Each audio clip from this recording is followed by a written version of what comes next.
So today we are going to meet someone with a name that's very big in the TCG community. And you'll be sending your cards to him most of the time. And I hope you guys will enjoy this. Why me today? It's because this guy is lazy. I'm sorry. I got my lazy day.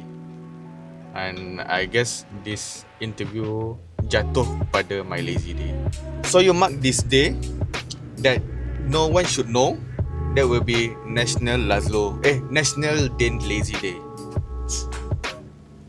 So today is March 4th and is his National Lazy Day. And almost every day is his National Lazy Day. And truth be told, the person that we're going to go meet, he is a fan of Gengar. I'm gonna say that it's not because he's lazy, it's just because he doesn't like Gengar. Try to make me an enemy of Gengar lovers. That's because he only like Typhlosion. Typhlosion for life! So see you guys there.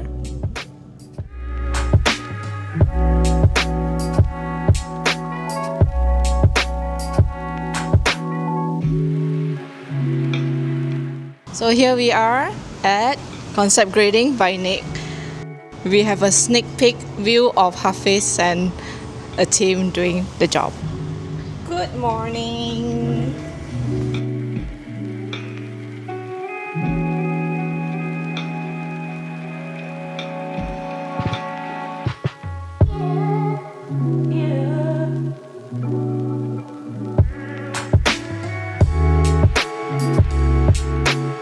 Hi, Nick. Am I wrong? Oh, that's weird. That's real. Could have sold this card. But like back shiny, glossy, all also. It's a whole explain.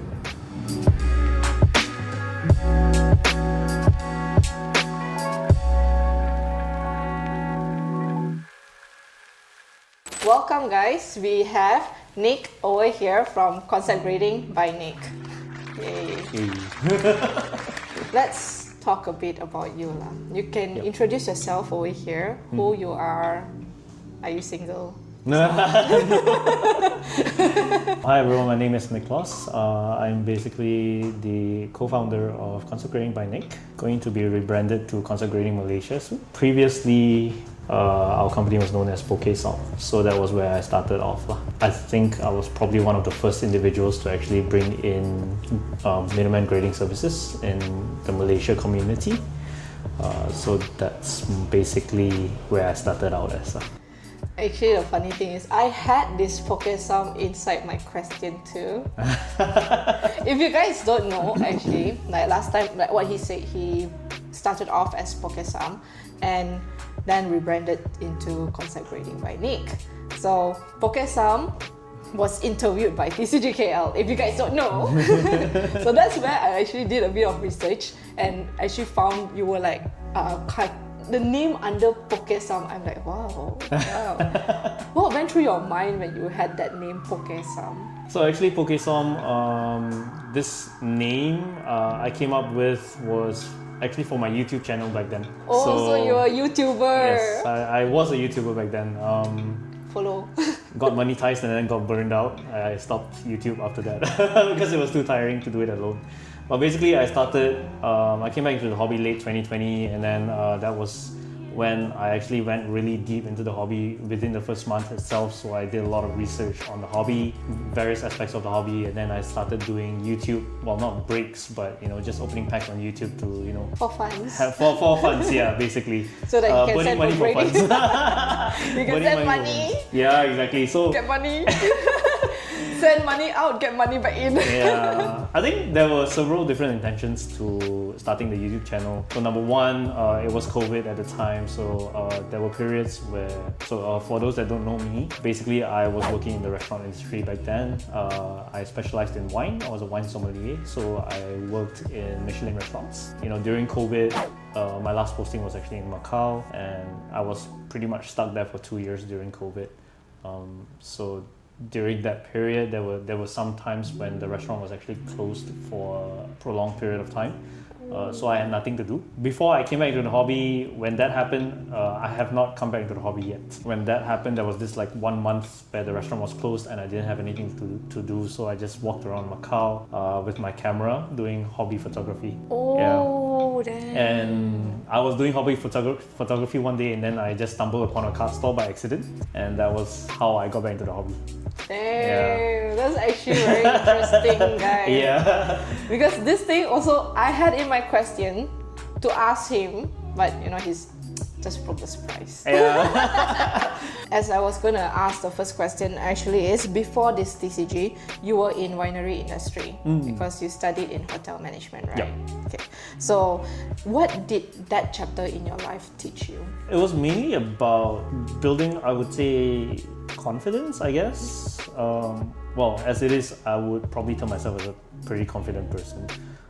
But being a wine sommelier is a whole other thing altogether because there's a lot of knowledge involved in the job scope where we would actually need to really constantly study about wine. We can't study everything. Honestly, there's so much to study about wine that you could study until you die kind of thing. So there's a lot of expectations in that job scope. It was a very, very highly stressful job at the same time. Okay, before he became a wine sommelier, he was actually a F&B server, which from his LinkedIn he wrote in. So checked his LinkedIn. So basically, I studied hotel management, but right after I graduated, I immediately started out in the wine industry itself. Damn. So I was already a wine captain when I started my career. So throughout the whole, I think almost 10 years of the career, I was basically in wine. He went from Malaysia to Japan to Macau. Yeah, I think I was only in Malaysia for like a little over 1 year.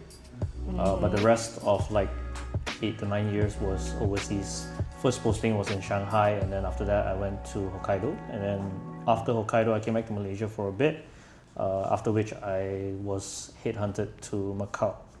Yeah, so I was in Macau for 4 years before, and then COVID happened, and then I didn't see my wife for 2 years. And after the borders opened, I decided to come back. But your wife is okay lah. But that time you guys are already no choice married because yeah, we were married, but we were married shortly after I went to Macau. Oh, then after that COVID hit. Oh. Yeah, and then COVID hit, and then I was stuck there for 2 years. Didn't see her. She was back here. She initially asked me to come back during the 3rd year, but then I couldn't. So we had to wait until the borders opened. Guys, he was stuck there. Love border is there, man. Well, to be fair, my whole career we were long distance lah. Yeah lah. Can see because you guys keep traveling and she's over here, right? Okay. Well, she was in China actually, so.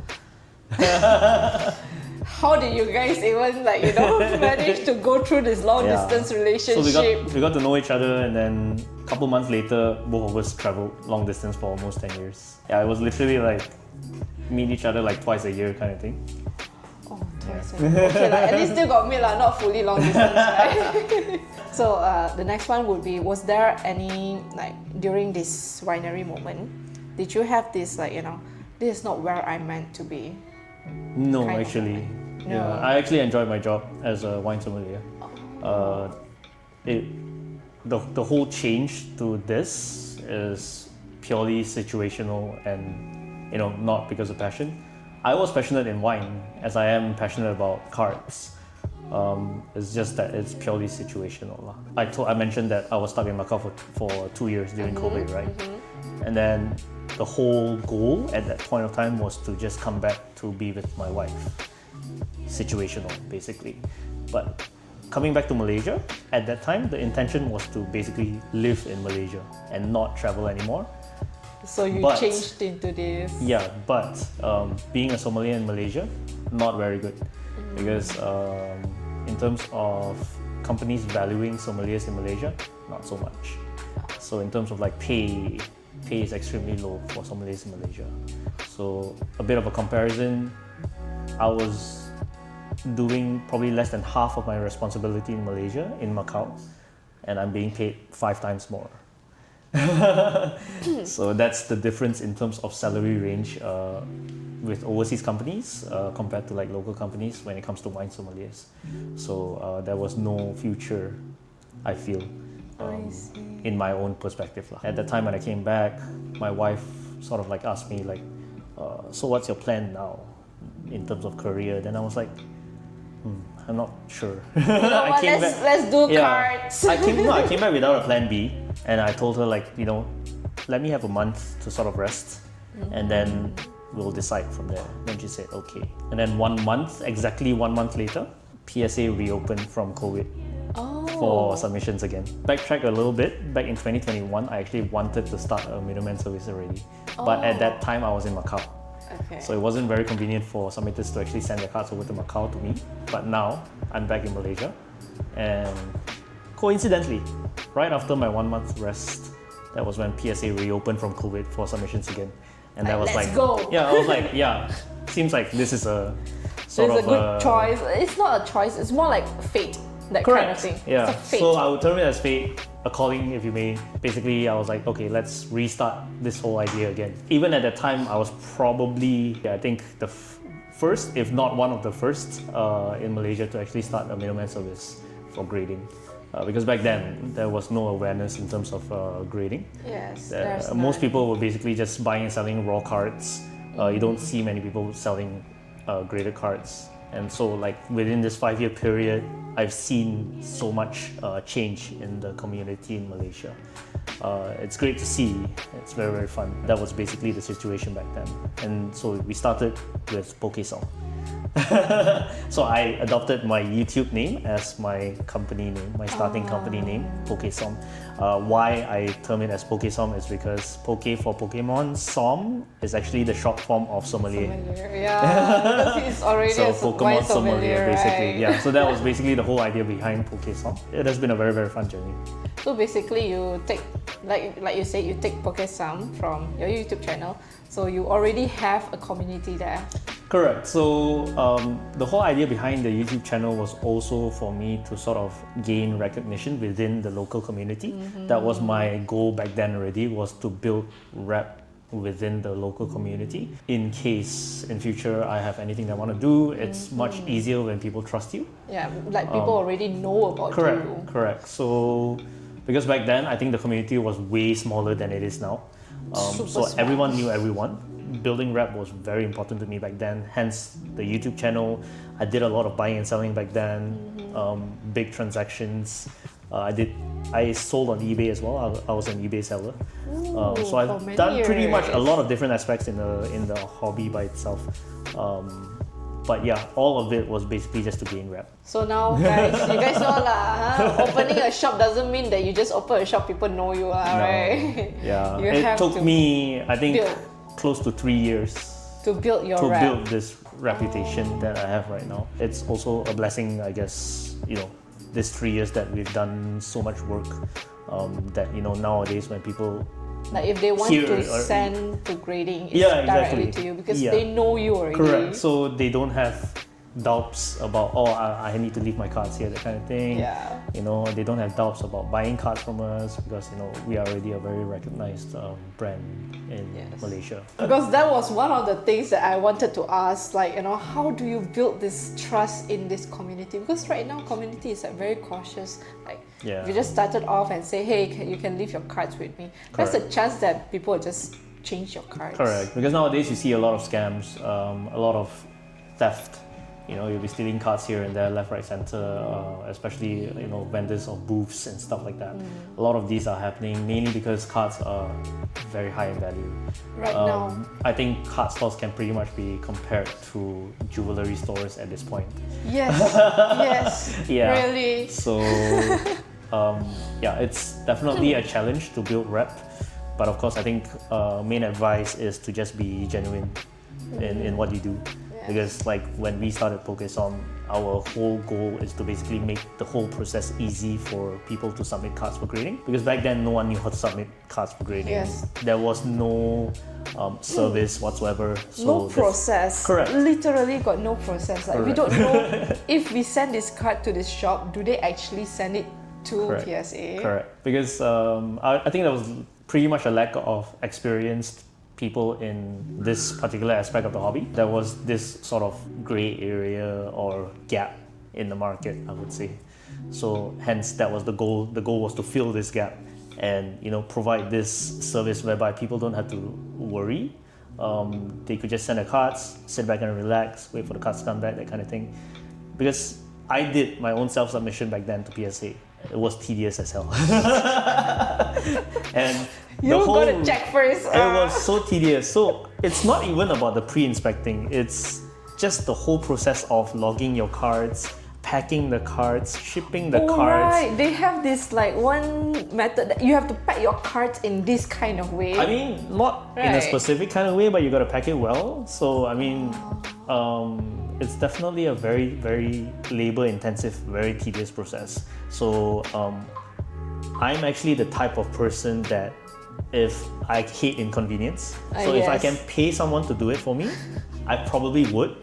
This is a rich guy talk, guys. A rich guy would talk like this. So I figured there would probably be similar types of people out there, similar Yes. like me. Similar thinking, like Correct. if we can pay someone, might as well. Yeah, I mean, there's this old saying, time is money, lah, right? So there are better things to do with your time. So why spend hours sorting your cards, packing your cards, sending it for grading, unless you don't mind going through the whole process, lah. But yeah. If you just want to experience it, can learn, no problem. It's honestly not the fun, not the most fun process, I would say. Very, very tedious. All in all, the next one I would definitely ask is, because you were a wine sommelier, there's a lot of like precision and all those patience that you have like cultivated. Do you use that influence, like your patience, your precision in wine tasting, being a wine sommelier into this? Definitely. So being a wine sommelier, it's all about the nose and the tongue, where we would actually smell the aroma of the wine, we would taste the wine, right, the taste profile and everything, because we use this thing called deductive tasting, whereby we have this knowledge of wine in our brain, right? And then we have like, okay, this particular grape variety, which country has this grape variety, and then in those countries, which region has this grape variety, and then this particular grape variety, it's the same variety, but in different countries, because it's different soils, they taste different. So we're like, okay, so we're like, okay, this is possibly this grape variety, and then with this grape variety, we're like, oh, okay, this is possibly from this particular country, in this particular region, in this particular sub-region. So it's actually a lot of knowledge. It's very knowledge intensive. That's how we it's actually very blind. stressed Yeah, out. so there's this thing called blind tasting. It's not exactly blind tasting. It's actually what we call deductive tasting, because we use our knowledge to sort of cancel out the non-possibilities, and then we focus on the possibilities, and then we're like, okay, maybe it's from this country. Yeah, so that's how we actually do blind tasting. And then how I actually sort of apply this to the current job is that now it's not so much on the nostrils, it's not so much on the tongue, it's on my eyes. Yes. Which is why my eyes is always tearing right now, because we are inspecting cards like crazy. But yeah, We're missing out something. We gotta buy eye drop for him, guys. I do. I actually have eye drops. Okay, you I can have show. eye drops, right? Okay. So I think that's probably the first aspect that we sort of, am able to use crossing over into the card industry, which is eye for detail, basically. So instead of Because we have to nose. be detailed as a wine sommelier, we have to also be detailed as card an authorized grader. dealer for Yes. grading. But another aspect that I actually brought over from my previous career was customer service. Yes. Because I've being been a wine working- sommelier, right? Yeah, so working 10 years as a wine sommelier, customer service is in the blood. I think customer service comes first as a priority. Unfortunately, because with the volume that we are doing, I'm lacking in terms of replying to messages. But in terms of like in-store, Face to in-person face. service, that's where we actually excel, I would say. So that's probably the culture that we are actually cultivating within the company itself. And for future, I'm receiving so many messages on a daily basis, and I can't reply to them immediately most of the time, because at the same time I have a family to deal with as well. So I have a daughter, I have a wife, so I'm not always on the phone. And then whenever I'm in the store, I'm also not always on the phone because there's I'm always dealing with customers as well. Yes, so yes. sometimes it can take me up to a week to reply someone, Don't worry, which I guys. feel kind of bad for. It took him just a few hours for him to reply me. So I'm grateful for that. For this interview, I'm grateful. Few hours is very good, right? Yeah, it's very good, you know. I've tried sometimes when I reply someone in like 3 weeks. 3 weeks. Yeah. But the guy is okay lah. Well, because I'm grateful because a lot of the people that text me, they know how busy I am. Yeah, we already know. And how occupied I am, that sometimes also with the volume of messages that are coming in, I tend to miss messages. Yes. So I'll be like, oh, maybe I'll start replying from the top, and then suddenly I miss the couple at the bottom, and then I'll be like, oh, shoot. Oh, shoot. And then 1 month later, I see the message, I'm like, oh, shoot. Gotta reply him first. Yeah. So So after that, the guy would probably say, no, it's alright, I came to the shop there. yeah, correct. That's what all of them say. They're like, oh no, I came yesterday already. I was like, okay, yeah, that's good. That's good. That's actually what a lot of them do, which is quite funny.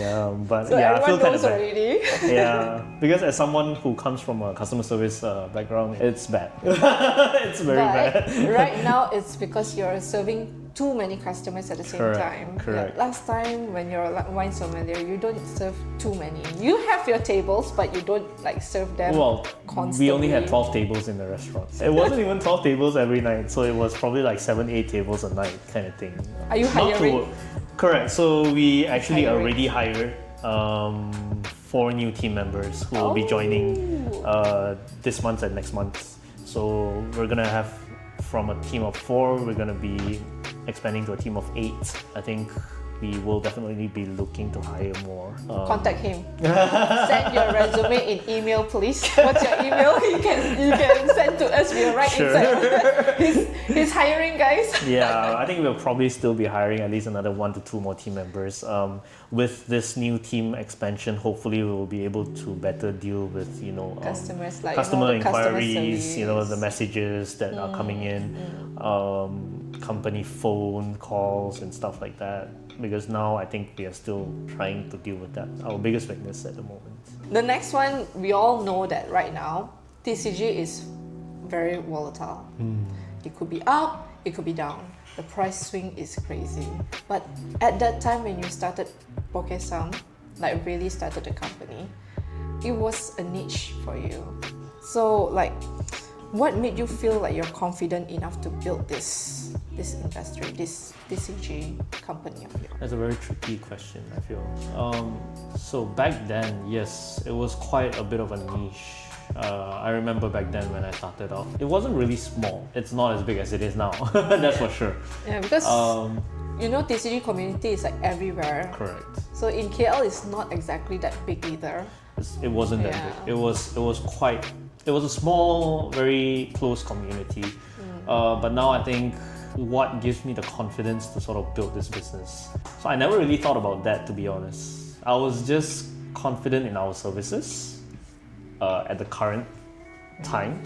I wasn't even thinking very, very far ahead. It was like short to mid-term goals kind of thing. So back then, when we first started Pokesom, it was only like we were doing like 40-50 cards a month, and then we touched 100, 200, 300 from there. And it was at 300 that we actually attended, well, not we, at the time it was just me.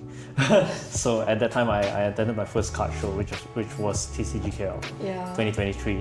His interview, guys. Correct. So it was then that I joined that card show, and it was there that I met my current partner, Shui, from Concept Grading Singapore. He saw how well I was doing, because my booth at the time had a line that went all the way to the entrance. But I was alone at that time, so it was very tough to handle. And then It's a good time to recruit him. so it was at that time actually I sort of recognized my weakness, which was I'm alone. I can't handle any more than 300 a month. It was also at the time that my partner approached me. We got to talking and we went into partnership.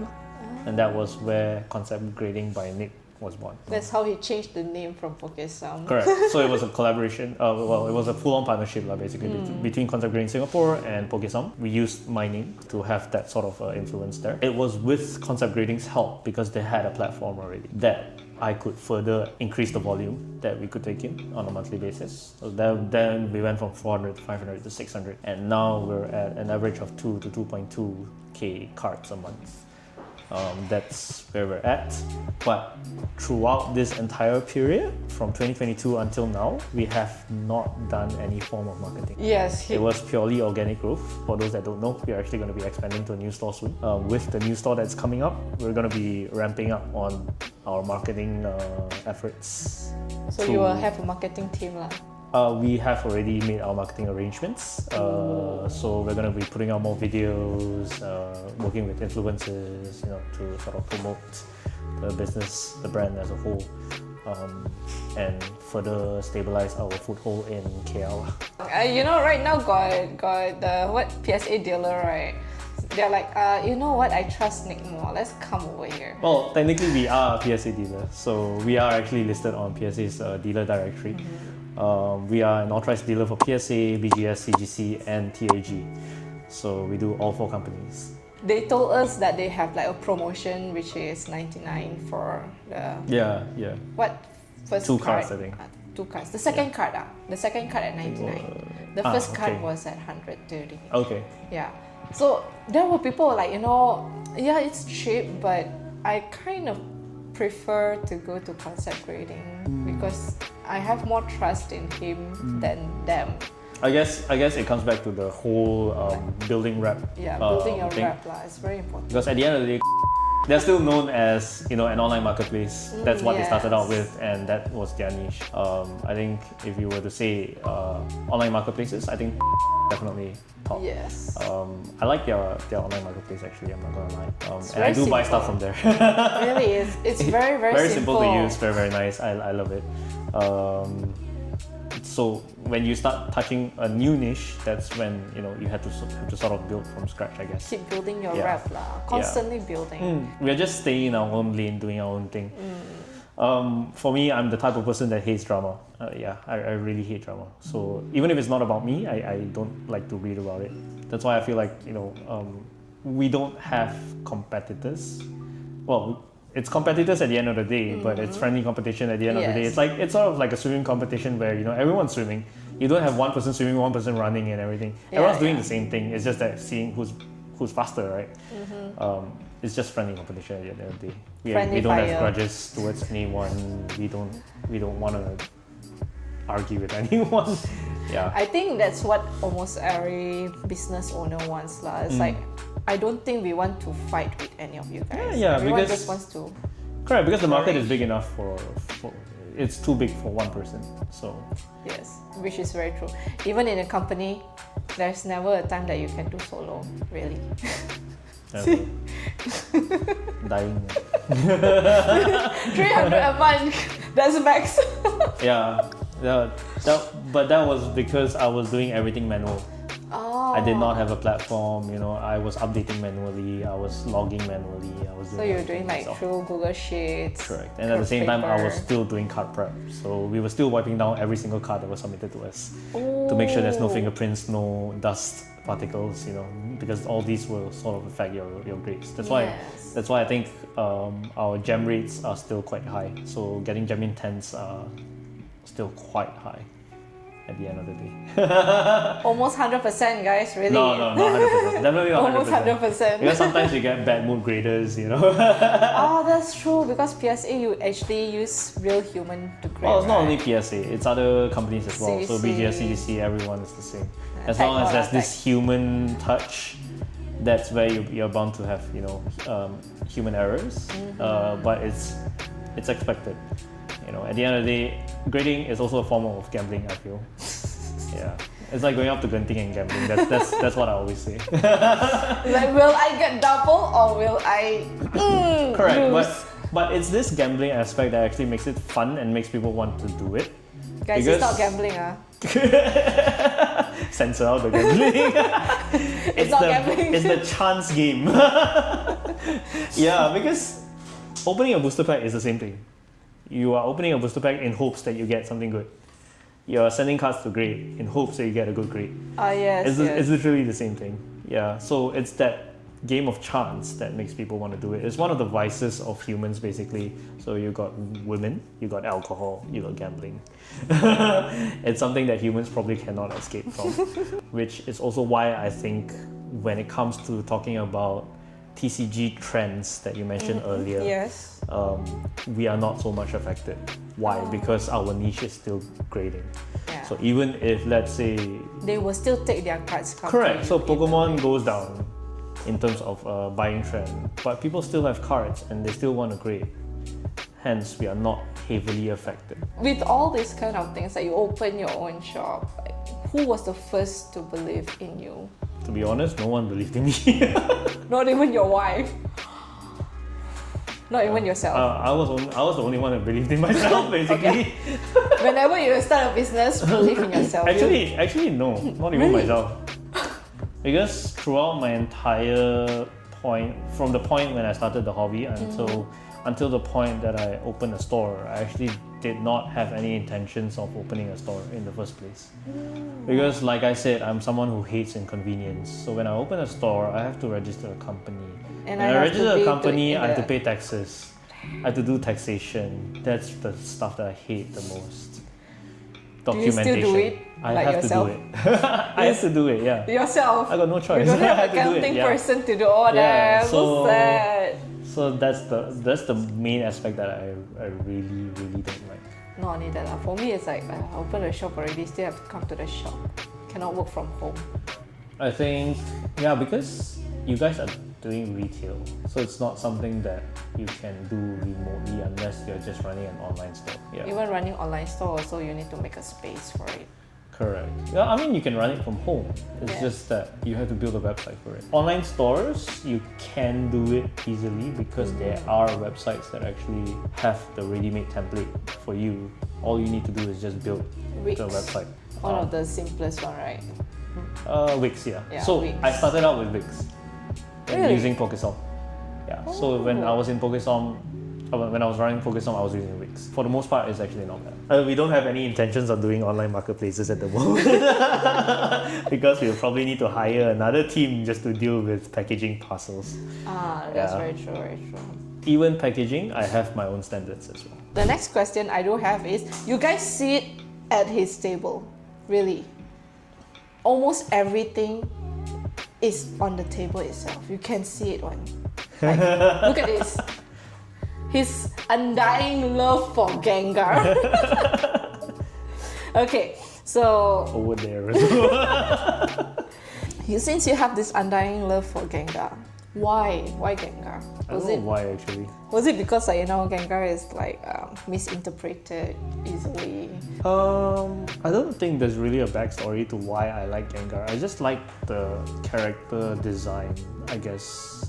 And Gengar as a Pokemon is actually quite a powerful psychic Pokemon, I feel. I mean, I don't know too much about competitive gameplay, but I like Gengar as a psychic Pokemon when it comes to the game. And I do love to use psychic Pokemon in the game itself because they're quite solid. So I think that's Okay. probably why. So character design and, Gengar as a psychic Pokemon.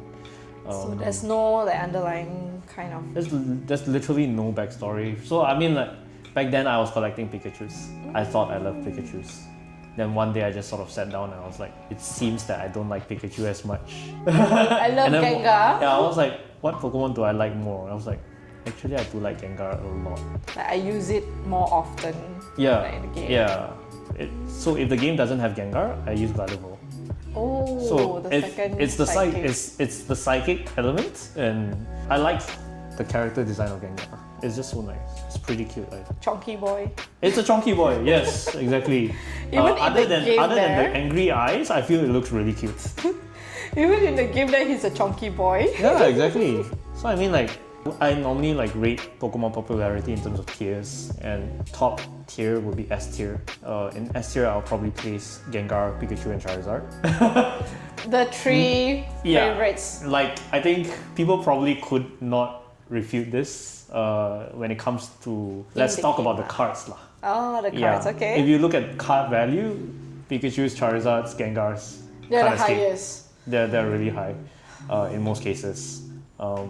But I mean, I would understand if some people want to argue about that. Trust me, it's nothing to argue. It's really just high, like Yeah. crazy high. Because number one, Pikachu is the mascot. Yeah, mascot Pikachu's of the Pokemon. mascot. So You everyone can't when run they from talk that. about Pokemon, Pikachu. Yeah.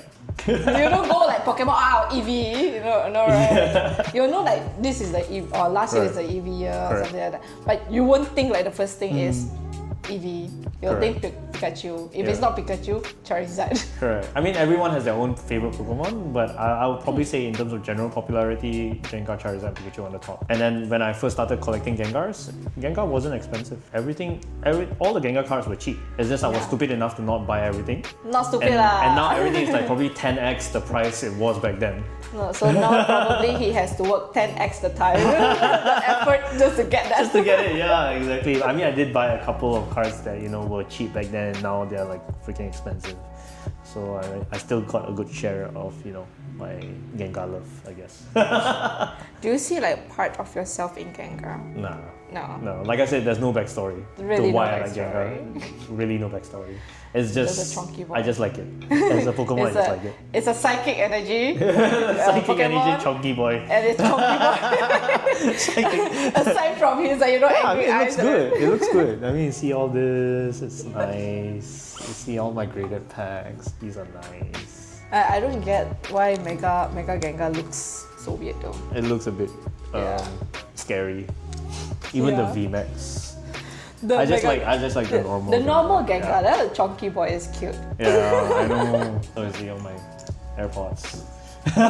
Everything Gengar, guys, look at that. Oh my god, look at how much he uses. See at the back here, see at the back here. That's how much And he all uses. this also. Everything is Gengar. Okay, gotta see whether his phone is Gengar or not. It used to have a Gengar sticker It has to on be the his back. wife, huh? And his I used to wife. have a Gengar wallpaper, but I ended up putting my daughter as the wallpaper. The next, probably the question is, what does success in TCG mean to you? Like, do you think what you're building right now is already successful? Oh no, definitely not. No. We're barely there, honestly. Barely there. We're not even like, I feel like we're probably not even 1/10 of the way there in terms of our long-term goals. So we definitely have not succeeded yet. We are. Still I would still term us as a startup. At this point, I would still term ourselves as a startup. Wow, if you Because guys there's start so up, much wow. that we still want to do that we have not done, we have not achieved. So we are barely there. So we are not, when you say success in terms of the business, probably a little bit of success, but Not barely. there yet, like, you guys and have we a wouldn't lot. consider it success yet. Because we have very, very long-term goals that we are looking at that we definitely will want to achieve within the next couple of years. But I think in general, what I would probably term success in the hobby would probably be being able to build the trust. It's still back into like the Yeah. customer service. Yeah, trust the building. I think community.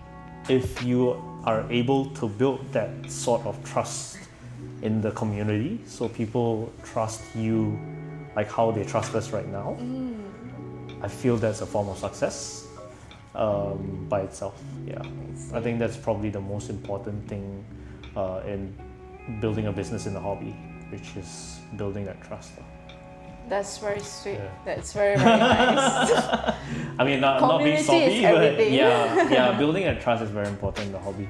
Because if you don't have that trust, then you're building nothing. You're building something that's hollow, basically. With all this thinking about trust, what was like the hardest lesson you have learned in this TCG industry? I wouldn't say hardest lesson. I mean, I've learned a lot of small lessons because I've done a lot of research along the way. So I've never had the experience of going through something that is like heart destroying or Like, oh, shit. will make me cry for days kind of thing. No, because most of the time I was already ready mentally and physically or emotionally for any like scams and stuff like that. So I think like the lesson that I think is most important in this hobby is no matter how well you know someone, don't fully trust. That's very true. I guess.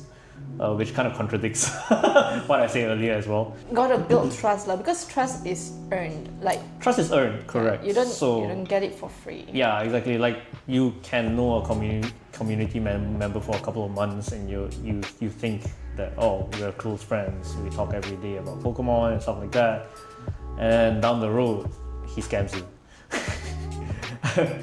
I've seen this situation happen so many times to a lot of community members, and Yes. it's definitely not to fully trust someone that you. You would just like give your information out. That Yeah, kind of thing. yeah. It really contradicts what I say before, but we are a business, whereas individuals, they don't have anything tying them down. They can literally disappear the next day. Well, So for we them, as a- it's really cannot run. Yeah, exactly. Like for us, our business is our lifeline. If I do something bad and I cause harm to the business, there goes my entire life. I have something that's important to me. I have my family to feed as well. So I will not do something that is detrimental to my business. We have been accused back then by individuals that we swap our submitters cards. Oh yes, Yeah. that's a saying. Like a lot of rumors goes around. Yeah. It's not just Nick yourself, but everywhere as well. They do this. Correct. So I don't know if other people do it, but for us, I mean, like what I said just now, we go through like 2,200 cards a month. We don't have the time to deal with that. I don't even have the time to go to the toilet sometimes. I gotta hold my pee. Yes. I gotta hold my pee for like 4 hours.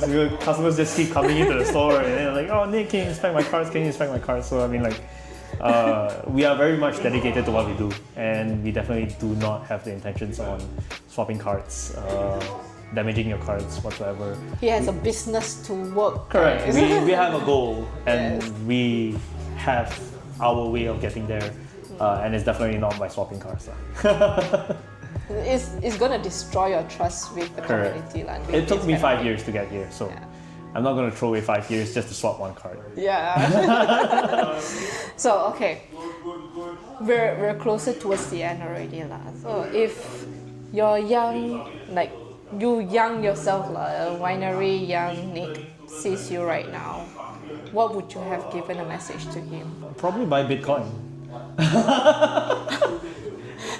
Don't go into this industry, buy Bitcoin. Yeah, probably buy Bitcoin. Could have bought 1,000 Bitcoin back then and just retire right now, right? At the end of the day, I'm very passionate about the hobby. I'm very passionate about my business. I'm passionate about what we do as an overall. But the main goal is, of course, to make money. Because, like I said, I have a family to feed. I need money. So I always look at the business perspective of things. So if I were able to turn back time or advise my younger self, I'll probably say buy Bitcoin. Not buy all those first edition Charizard cards. Yeah, no, screw that. Buy Bitcoin. Just buy 10,000 Bitcoins at $1 each back then, and then you'll be set for life already. Yeah. Just put everything in KWSP, put everything in ASB, you'll be done. You're We done. know. you can retire young, man. Exactly. So I guess my last question would be like, since you have a daughter, would you bring your daughter into this industry? I would actually. So to me, I think a lot of Chinese parents especially, they'll be like, oh, I want my daughter or my son to be a doctor, to be a lawyer, to be an engineer, that kind of stuff. Too old school already right now. Very, very old school. Very, very old school. To me, I'm not a studious person actually. So that was also one of the reasons why I left the wine industry, because there was too much studying to do. But to me, I feel it's funny because my wife asked me this question as well the other time. What do you think about studying? Then I said, I don't need our daughter to be studious. As long as she can pass her exams, totally fine by me. Because at the end of the day, I feel what you learn in school, yes, you do learn things in school. but not everything Not is applicable. Yes. Correct. So, like for me, whatever I learned in school, I literally did not apply. The only thing I apply right now from my school is mathematics. Yes. And not even at maths, just basic maths. Like how to calculate percentage, how to plus, how to minus, how to divide, and how to multiply. That's literally it. So, to me, as long as she gains those basic skills, totally fine. Pass her exams, that's all. If she doesn't want to continue her studies to college, university, fine by me. You want to take over the business, by all means. Because at this point, I feel it's more like a family business today because I got my wife here, I'm here, my younger sister is downstairs. If she wants to take over the business, hey, by all means, you got my support. Because at some point, I'm going to have to retire as well. That's very true. Yeah. To her, it depends on her lah, at the end of the day. And this leads to one more question lah. I don't want to end yet. Since he already talked about retirement and all, just a touch kind of thing. If Concept Grading by Nick closes down, what would you want people to remember you as or about? Oh, man, I don't know. I've never actually thought about that. But I think at this point, most people would already know me by two identities, I guess. The grading guy, the Gengar guy. Yes. The grading guy. Because that was the first thing that came into my mind. It's like the first time meeting him, I was like, there's a lot of Gengar. Yeah, correct. I think these are the two identities that pretty much most of the people in the community would know me by already. They know that I like Gengars. They know that I'm the grading guy. So I think if you ask me, I probably wouldn't know what identity they want me to remember me by. But I guess most people will probably remember me by the grading guy. The grading guy. Yeah, because I think if I wasn't the first, I was probably one of the first to actually bring this service into Malaysia. That was where it all started. I'll say if this ever goes down, touch wood again. If this ever goes down, I will remember Nick as Nick, the grading guy. The grading guy. The very accurate grading guy. I wouldn't Because say accurate. I have sent like some of our cards to you, and really like 99% really did came as what he has predicted. Yeah. Can't say 100% because sometimes Yeah. like what he say, the grader's mood and all. Correct. There's always anomalies. I've had cards estimated 10s come back 4. Come back 4? Yeah. Oh my god. Grader had a really bad mood that day. We've got another 2 more Malay team members coming in. Yeah, with the new team, so it's gonna be fun. Very nice people. Very nice people. So Hopefully that's they it can for today's Voices of Passion. Thank you so much, Nick, Thank for you. joining. Thank you for having me. Letting us interview him. It's not really an interview about concept grading. We're interviewing him. Interviewing my life, my life story. Yeah, the life story, because everyone also know already what concept grading is what. So we just want to know more about you. Gotta know about the Voices of Passion. Yes. All right, thank you. Bye bye. All right.